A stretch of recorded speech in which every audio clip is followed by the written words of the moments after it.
know, the capacity to remain relevant is to stay consistent. That's one. Two is to reinvent yourself so you are relevant to every generation.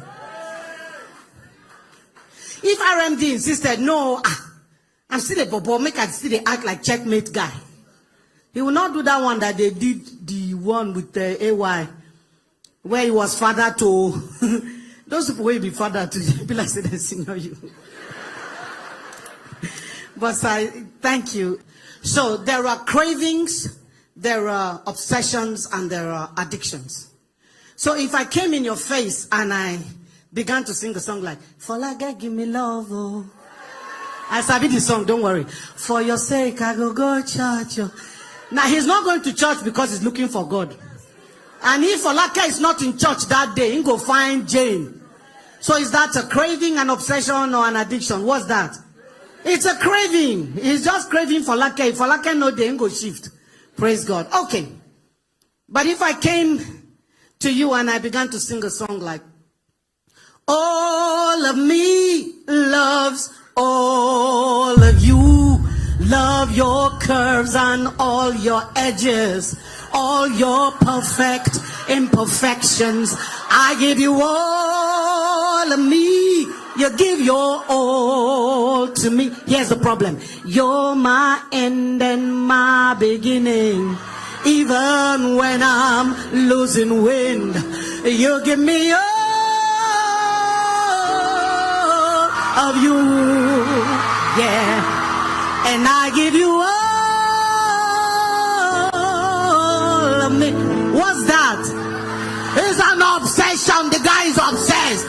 What does he mean by you're my end and my beginning? How? Yeah. All right. Many of you won't know this one, but it will work. The RMD Gunon. If I came to your face and I began to sing, Kaya now, I got to have Kaya man.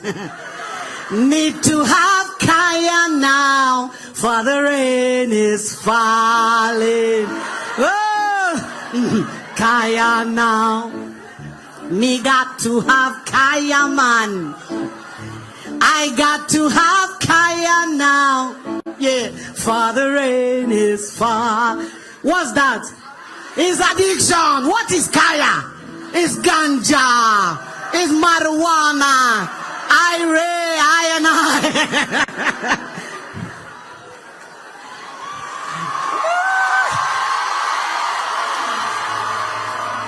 Okay. So,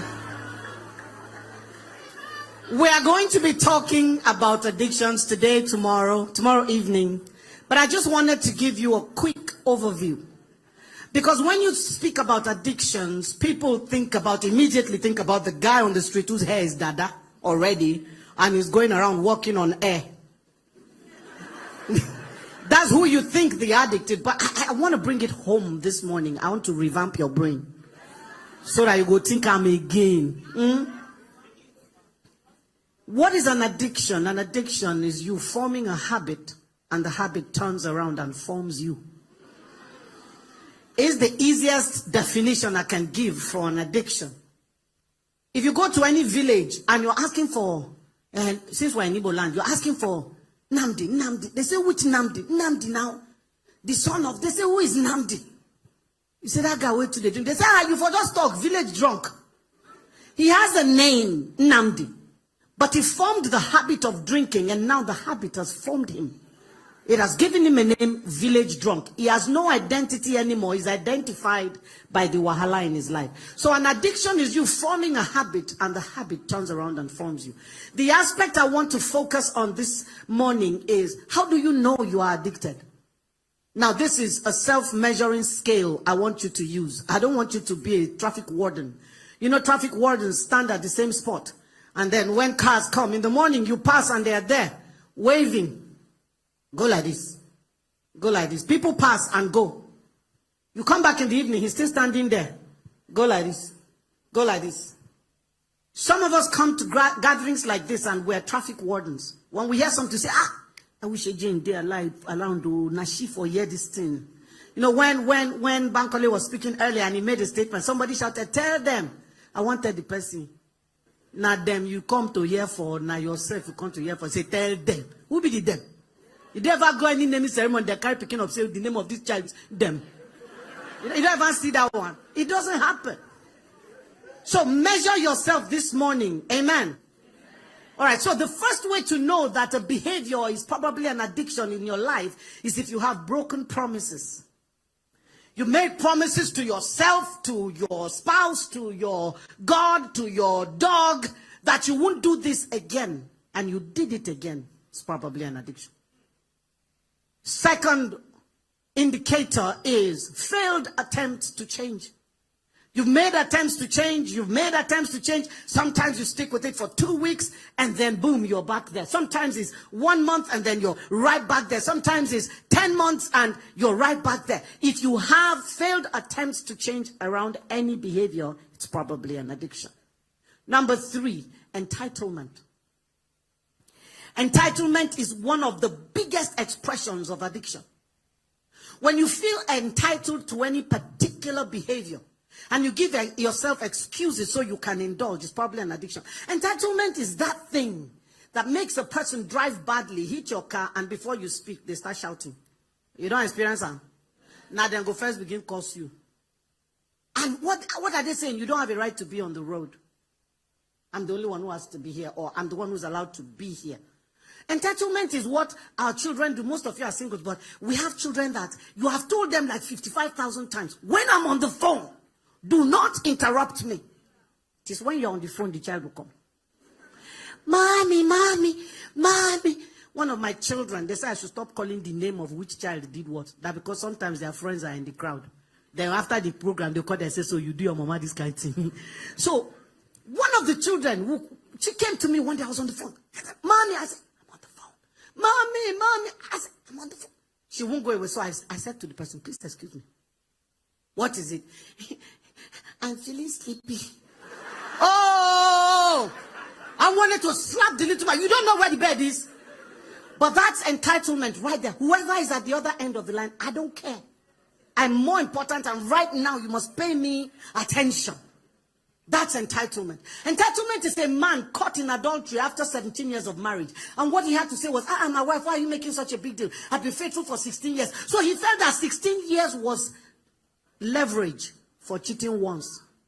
I hope you know that if I put this handkerchief here and I leave it here and you come and you're attracted to it and something says you take it, then you say, no, I be God picking, I know the thief. You pass.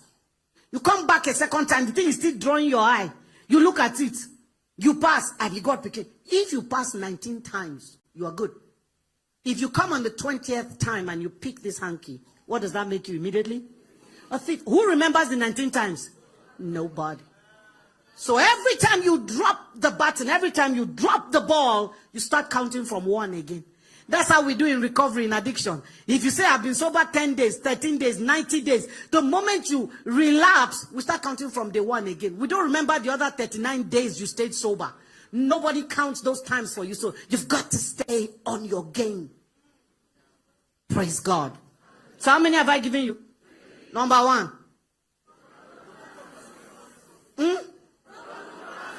2, 3. Number 4, negative consequences. When you've had negative consequences over a certain behavior, you've lost relationships, you have lost time and stuff. And the panel that was interviewing was sitting, and the applicants, I think, the applicants were coming one by one.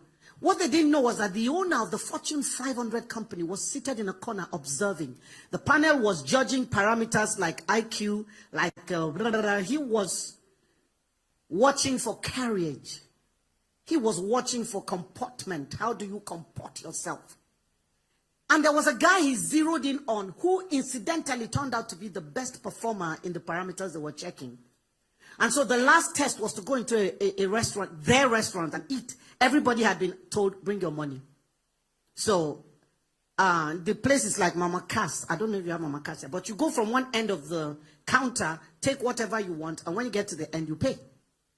So everybody was doing that, and the guy that owned the company was sitting at the corner again watching. and people were taking their food, and he kept his eye on this guy. The guy picks the things he wants, then he gets to these little tubs of butter that you use once and it's done. You know those tiny little things they give you. He got to that, it was 10 cents, 10 kobo. He picked it and he looked around surreptitiously. Anybody they look me, nobody they look me, and he put it in his pocket. Got to the end of the line, paid for his food, and didn't pay for that 10 cents. That cost him the job. The owner of the company said, nah, thief be this. You think that's the first time he did something like that? No. It caught up with him. It always catches up. Tell you something. Every addict lives on borrowed time. When your time is up, I don't care where you're at, who you are. He's going to show you up. I don't have the time to go into examples in the Bible now. Make I just go. So how many I don't give now? What's number 4? Okay. Number 5 is ineffective prayer. You pray. Can't know by yourself. Say the prayer no pass you silly. As they pray something, they tell you follow. For other people, they pray if you open mouth. Like Stan said, they were, what did you say they used to call you? Obo. The devil will tell you, Obo, Guinea, whatever. That's what you are. You don't pray. You would not be you go do this thing yesterday. No be you go do this thing day before yesterday. Wait till they talk here. Get out of here. So you will not be able to pray. Ineffective prayer is an indicator. Number 6 is lost opportunities. Did I give you lost opportunities? Lost opportunities. One of the greatest preachers to ever rise out of this country, the son came to my office. And he said, I know I've been called to ministry, but I dare not go near the pulpit. See, I'm doing a job that pays me big money, but I have no fulfillment or satisfaction because I know I'm in the wrong place. I said, why won't you go to the pulpit? He said, because I have an addiction. It will show me up. It will shame me off the pulpit. He said to me, if you can help me, I'll bring my junior brother. He's worse than me. Addiction is no respecter of persons. Any door that opens, it will shove its way in and take over. That's how it operates. All right? So he has lost the opportunity to be the best that he could be. To function in the office, what he was crafted for, what he was built for. He's lost that opportunity. Okay? Final one, I think, since I don't give now. Number 7 is your heart knows. You can fit deceive everybody, but you cannot fit deceive yourself. Do you understand me? He can lie to everybody. No. When they bring them to my rehab, their eye. Once I look there, I know say this person don't enter IRA. The Jamaicans call it IRA. Everything is good with my world. He's in that zone. But he's telling me, no, they're lying against me. I don't take anything. I don't use anything. One man brought his son. They had expelled him from school and said if he didn't go to rehab, he wasn't going to come back to school. And the guy was in final year. The guy said it's not possible. He came to my rehab with his 2 sons-in-law. He's a very controlling man. 2 sons-in-law, that is, in daughter them, their husband, in command them to come rehab with them. Then follow and come with the boy. He said, it's not true, they're lying against my son. Nothing contaminated can come from my loins. I look the man loin well. I say, Oga, as they talk, they're careful. What do you mean by that? When the man don't rake, finish, we took the boy aside, say, boy. See, say, as your papa, they shout there, you know, we know. He said, let me just tell you the truth. My father doesn't even know that I'm not only a user, I'm a dealer. His loins were definitely contaminated. You can't lie to yourself. As you are lying, your brain is short-circuiting. You know, I read electrical engineering. Wires they touch. Something they tell you, oh boy. You know that's the way they talk now, nonsense. So it's a lie. It's a lie. It's a lie. So those are the 7 pointers to measuring if you are addicted. Score yourself. Oh yeah? That chewing gum where they chew anyhow. They tell you, say stop. You say, no. If I not chew, I know if you concentrate. Bros. Sister, check out. That, the way you reschedule spiritual things to accommodate your golf. Check. Check. Score yourself over 7. How many you score? The truth is, even if you get only 1 right, whatever the behavior is you were thinking about that you ticked this one a day, that thing, no problem. Is a controlling behavior. And those things will stand in the way of your being your best self. Can I tell you what I struggled with for many years? Mine was anger. Or you didn't know anger is an addiction. Oh, what is an addiction? Every time you indulge, it releases the feel-good hormones into your brain, the reward centers of the brain. It is carried by adrenaline and dopamine. Dopamine is where we get the word dope from. Dope is what they call cocaine, heroin, crack. Those are dope substances. They dope your brain into a stupor. So every time you get angry and you rage and people back off, you enjoy the power it gives you. So it becomes an addiction. Anger is an addiction. All those people who say, that's what we do for our family. If we vex, we kiss charity. Now when we just scatter finish, then we go normal. Hey, bros, it's an addiction running in your lineage. It's called iniquity. But that's the real meaning of iniquity. It's the bent towards a wrong behavior that runs in a lineage. That's the real meaning of iniquity. Did you understand that? So I want you to score yourself. Not only for a year, because she no agree, you agree, say you score 7 over 7. When you reach out, tell yourself, now 7 I score. Ma, check myself. You know that thing you do that you call, I just love to work. It's called work addiction. There's a thin line between hard work and work addiction. Check it. You say you're going on holiday like Stan's and then you take your laptop with you. You go on the beach with your children. Children are running the water. You are on the recliner, pressing laptop. But you're supposed to be on holiday. That's a work addict. So my own was anger. And I didn't think it was a problem. But you see, I used to pray up in the morning. Father, I'm going out. Go with me. Daughter of Zion, full of the power of God. 5 minutes. All those mad people, where they drive like say they send them. One just crossed my front. Idiot, you are a fool. Then I'll remember Rev Christie. My sanctification, I lost it 5 minutes after leaving my house. And we go there, they curse ourselves. One day, me and one man don't block ourselves like this. And they look at daggers from my eyes. How dare you drive like that? Idiot, fool. Yeah. I was so angry that day. When I finished, I was heaving from the effort of abusing him. You know, when you are angry, it blinds you. You become an idiot. Because my brain was not functioning well that time. That's what addiction does to you. It suspends your limbic system. So, I don't know to say the man, no, they cost me back as they normally do. Because you cost one person. One day I was telling a man, your trafficator is on. He didn't work. He thought I was abusing him.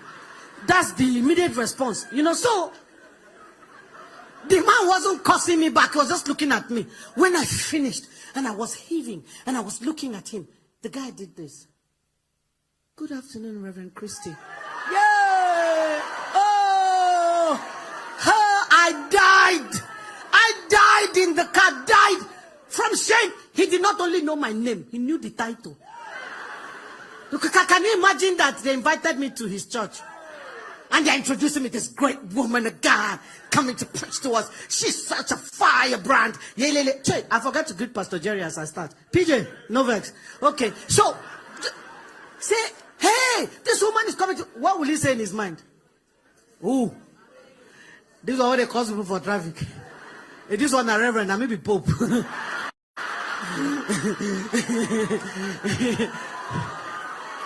Hello. I had to go to God and say to him, Lord, I must deal with this. No, enough. Make the change, transform. That's what revamp means. Transform, transfigure, change. Our rehab center is called 180 degrees. And our slogan is make that U-turn. Come on for this direction where they go. Turn, go back to when your head clear, where they see straight. No be the one where you smoke ganja, tell me say you are inspired.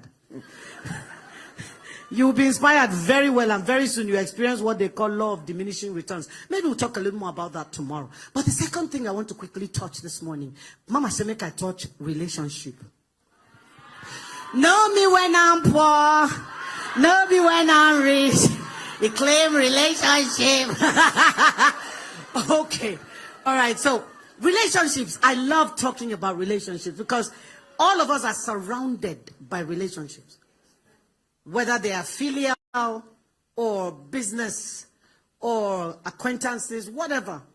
The Bible talks about different types of love: filial, storge, eros, and agape. All right, so whatever, all of those are relationships. I have 7 children and 4 grandchildren. And I watch my relationships with each of the 7 is different. I have some, one of my daughters, if you pick broomstick to beat her, she has died already before the broom touches her. She would die. Mommy! She will beg you. There's another one I have. Tell her I'm flogging her 12. She's doing like this. You flog the 12, finish, say, sorry, mommy. And she's off. The only thing that can make her to stand straight is her food. She loves her food. So you say, you are not having lunch. Yeah, mommy, mommy. I have a son. Tell him to kneel down. You have just killed yourself. Because when he's kneeling down, he will amuse himself with his fingernails. He doesn't need anything. If you tell him, go to your room, you have made the worst mistake of your life. He'll go to his room and you hear him singing. It doesn't bother him. He's good on his own. He loves his own company and yet he loves people. But the one thing that will get my son to sit up, he loves his horses. He grooms his horses before it's time for school and he'll get ready before his sisters. Primary school. That's how much he loved them. So you tell him, you're not riding horse for 2 weeks. Hey! He will beg from here. He said, Mommy, anything you want me to do, I will do. But please, you know, I've not ridden 50 for 2 weeks. I beg. And then you have the ones that negotiate. You have already told them, if you do this, I'm going to flog you 12. They will do it. Then when you catch them, say, Mommy, please, can I ask you one thing? I say, what? Please, can you flog me 6? I said, you knew the punishment was 12. Why are you negotiating with me? So we're surrounded by relationships all over. Nobody was designed to do life alone. We perform at our optimal best when we're within community. Isolation is one of the most powerful tools of Satan. The strategy of Satan. He isolates you, then he cuts you down. If you watch Animal Channel, you will see that when the predator is going after the prey, he doesn't start pursuing. Let's say it's a lion going after antelope. He doesn't pursue all the antelopes at once. He starts by roaring. Then they start running. What you Igbos call Osondu, the race of life. They are running because death is coming. Now, no matter how fast an antelope runs, it can never outrun a lion. The speeds are different. So the antelope is running full blast with all of his life. He's going. You see the lion just galloping along very lazily. He's just following them. They are running. After a while, you find what is called the stragglers. The ones who start falling back. Old age, sickness, youth, too young to run too fast. The lion just keeps going until one remains last one. That last one, once he is cut off from the rest, is the end of the story. What does the lion do? He speeds up, goes past that one, and turns and faces him. He's done for. That's still a strategy of Satan. Relationships, if you fall into the wrong kinds, they will isolate you and then kill you. So I want to talk about a particular kind of person to look out for when you are getting into relationships. Whatever relationship. A boss, a parent, a child, a friend, a lover, a spouse. There's certain people who are called by a certain name and it's registered in the Diagnostic and Statistical Manual for Mental Disorders. It is called narcissism. It's a narcissistic personality disorder. Now, let me bring it on before you begin point again like traffic warden. If you take a picture with a group of people and they bring the picture to you later, who do you look for first? Yourself. That is narcissism right there. Why is your eye going to yourself? And then if you think you don't look nice in the picture, what do you say about the whole picture? Sheba the picture. Because you see, say yourself, you don't find inside. That's narcissism right there. All of us have a measure of the narcissistic in us. But narcissism is not a rigid parameter. It's on a spectrum. So you go from 0 to 10, let me say 10 being the highest. The higher you are up the scale, the more likely you have the disorder. Some people are borderline. So some days they will look like, hey, this person normal. Another day you say, hey, brain did this person heart, you know. They're on the cusp of the cutting edge of having the personality and disorder and not having it. So you measure yourself again. We find the perfect description of the narcissist in 2 Timothy chapter 3 from verse 2. Do I have the time to read it, or I'm going to send you home to go and read it? No more, just talk. After I'm going to go read them. 2 Timothy chapter 3. Read it. You will see the full description. The 9 characteristics of the narcissist are contained in those verses right there. So, who is a narcissist? Is a person who is so self-absorbed to the exclusion of others. So self-focused. This is not a self-focus of vision. This is a self-absorption of, in fact, taking on a godlike personality. That whoever is in relationship with them has to bow. In fact, if not be say, small thing remain. Narcissists will expect God to bow to them. They are God. Everybody must bow. You must come to them with heavy doses of praise and accolades and praise singing, even when they don't deserve it. A narcissist is the one that walks into a place and takes charge, whether he is asked to or not. Command people up and down. And if you don't respond accordingly, fire will come out of their eye, bite you. A narcissist is one who doesn't have empathy. Have you ever been in a relationship with somebody? He don't do you something, they pay you. You they cry. You carry newspaper, they read. He doesn't care. He's completely, or shit. Don't make a mistake. Man day, woman day. Let's not be mistaken. That's how we're thinking. Only men were adulterers and the enemy was sowing tears while women slept. Now women don't catch up. In fact, we don't they pass the men for adultery. Man, I know they put out for only men again, no. When they look the women too, then they do. Our center is also a marriage counseling center. It's amazing, pastor. I'm having more couples coming for counseling, and it's the wife who has cheated. You think they shock me? Say some men, they will still forgive you. Say, okay, let's work it out. Here one woman, very narcissistic, sat in front of me after committing adultery. Husband married her a virgin. He was the virgin, not her. I think that they hear. So I'm sure you didn't understand. That's why you kept quiet. So he was the virgin. She cheated on him, and they came in for counseling. And she sits in front of me with this attitude like, yeah, well, okay, I know it was wrong of me, and I've made my peace with the Lord. He needs to get over it already. Hey. Now I tell the man, sir, please, can you go outside? Go to the other office and wait for me. I asked her, how old are you? She said, I am 25. I said, my first 4 children at that time are older than you. How dare you hurt a man like that? And then tell him when he should get over it. I said, if you were my daughter today, I will slap your mouth. It will go out of alignment. Are you mad?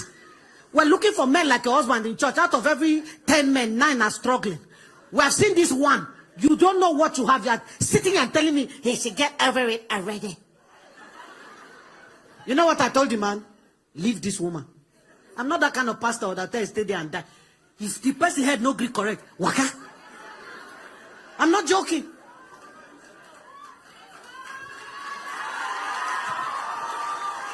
What do I mean by waka? Don't get me wrong. I'm not trivializing the marriage covenant. It's one of the most powerful things that holds the earth together. But when God made marriage, there were certain minimum standards of behavior that were expected. When a man or a woman will not stop committing adultery, they have become serial adulterer. Please. I have a cousin who sat at home with a serial adulterer and ended up with HIV/AIDS. Faithful woman at home. She died from AIDS. And she was a good woman. I have husbands who are carrying AIDS because wife went and brought it. Now wait. Only Jesus was called to die. He don't die. He don't resurrect. You die, your blood goes for nothing. It's not good enough to save another. So don't shed it. God sent you here with 2 eyes. You sit down there with a terrible, violent spouse. And then when you appear before him, it's 1 eye you have. Because his spouse took it. That's not what Jesus sent you to do. His body was broken. so that yours will not be broken. Hello, I'm entering one area where I know finish today. So ma just stay for this narcissism thing. Who is a narcissist? A narcissist is the one that comes into your life and the first aim they have is to cut you off from every other person that is a resource to you so they can isolate you. Like I said, isolation is a tool of Satan. Once you're isolated, you are at their mercy. They do anything they want to you, but because you've broken down all your other relationships, you have nobody to run to. So you stay and you take it. That is the narcissist for you. Let me tell you how the narcissist operates. First thing, if you meet somebody today, and next week he tell you, I want to marry you, run. Run, no, he's a narcissist. She is a narcissist. You know why? The narcissist cannot be by himself or herself. They always need people that they draw fuel from. So once one relationship is ending, they cannot afford to have a void. They begin to prepare another person to replace this one that is about to go. Then when the person goes, they already have a replacement. There's no void. They need a person around them or people around them. They can draw fuel from anywhere. Can draw it from that is malam where they sell for front. If you tell her, oh God, good morning, your clothes is fine, no joy. It has fed his ego. He's feeling good about himself. But the closer you are to the narcissist, the more potent the fuel you bring. Let me explain. If you go to foreign countries, you find unleaded and leaded fuel. Unleaded is cheaper than leaded fuel. So the fuel that the narcissist gets from, okay, in case you don't understand me now, fuel at the top, fuel, like petrol, like kerosene, like gas, fuel. Okay, so the fuel that the narcissist gets from the malam on the street because it's far from him is unleaded. But the one he gets from the closest person to him or her is leaded. So in the mind of the narcissist, why go for the unleaded when leaded is available? So let me give you an example. So a narcissist dresses up in the morning and is looking good, and the spouse says, you look beautiful today. Now he can say, oh, thank you. The wife or the husband feels good, the compliment was received, and the person smiles. He has received fuel because you've complimented him. But another day you say, you are looking good, and you say, is this today you are noticing? Have I not been dressing up? My friend, get out of my face. And the spouse's face changes. The hurt shows on the face. And the narcissist is like, yeah, I got him. I got what I want. That thing is. So if you can get that painful one, why do it from a nice place? The nice one, the value of the fuel is 11 over 20. The bad one, the value of the fuel is 20 over 20. Why go for 11 when I can get 20?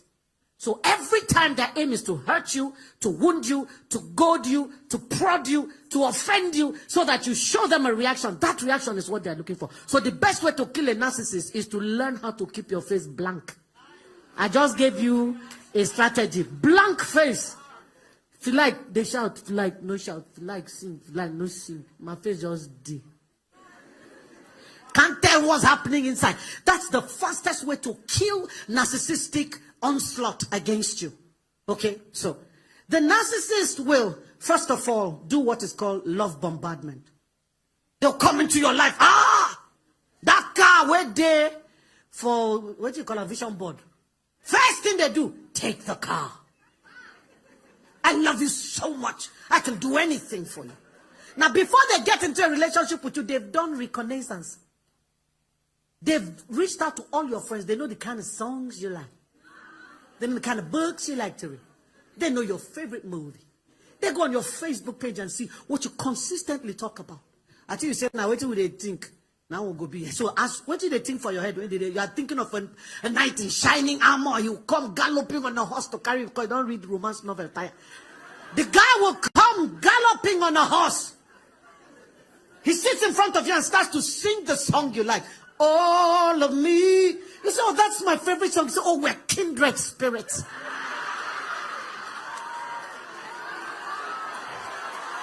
Hello? Men, I keep quiet. My time don't finish. So now no one hear the rest when they make noise. Time go to go. But he says to you, we're kindred spirits. He blitzes.